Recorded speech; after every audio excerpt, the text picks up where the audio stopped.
एक राक्षस को ऐसा वरदान मिला कि जिसके सिर पर हाथ रखे वो तुरंत राख बन जाए, और उसने यही शक्ति भगवान शिव पर ही आजमाने की कोशिश कर दी। बहुत समय पहले एक असुर था, भस्मासुर।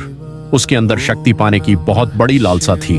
वह जानता था कि अगर कोई देवता जल्दी प्रसन्न होते हैं तो वो हैं भगवान शिव, भोलेनाथ। इसलिए भस्मासुर ने भगवान शिव को प्रसन्न करने के लिए कठोर तपस्या शुरू की। वह कई वर्षों तक जंगल में खड़ा रहा, ना खाना ना पानी, सिर्फ शिव का ध्यान। आखिरकार उसकी तपस्या से पूरा ब्रह्मांड कांप उठा और भगवान शिव उसके सामने प्रकट हो गए। शिव जी बोले, भस्मासुर, मैं तुम्हारी तपस्या से प्रसन्न हूं, मांगो तुम्हें क्या वरदान चाहिए। भस्मासुर बहुत चालाक था। उसने कहा, प्रभु, मुझे ऐसा वरदान दीजिए कि मैं जिसके सिर पर हाथ रखूं वह तुरंत भस्म हो जाए।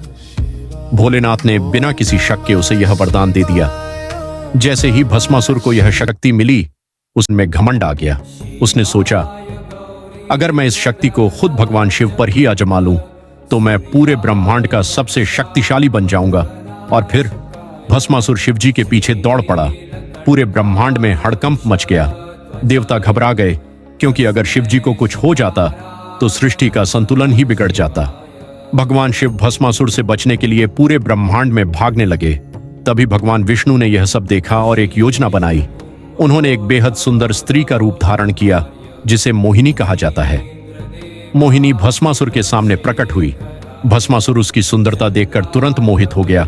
मोहिनी ने कहा, अगर तुम मेरे साथ नृत्य में मुझे हरा दो तो मैं तुमसे विवाह करूंगी। भस्मासुर तुरंत तैयार हो गया।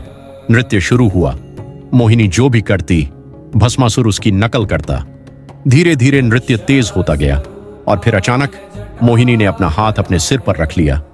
भस्मासुर ने भी बिना सोचे वही किया, और जैसे ही उसने अपने सिर को छुआ वह तुरंत भस्म हो गया। इस कहानी का असली अर्थ यह है कि घमंड और गलत इरादों के साथ मिली शक्ति आखिर में इंसान को खुद ही नष्ट कर देती है।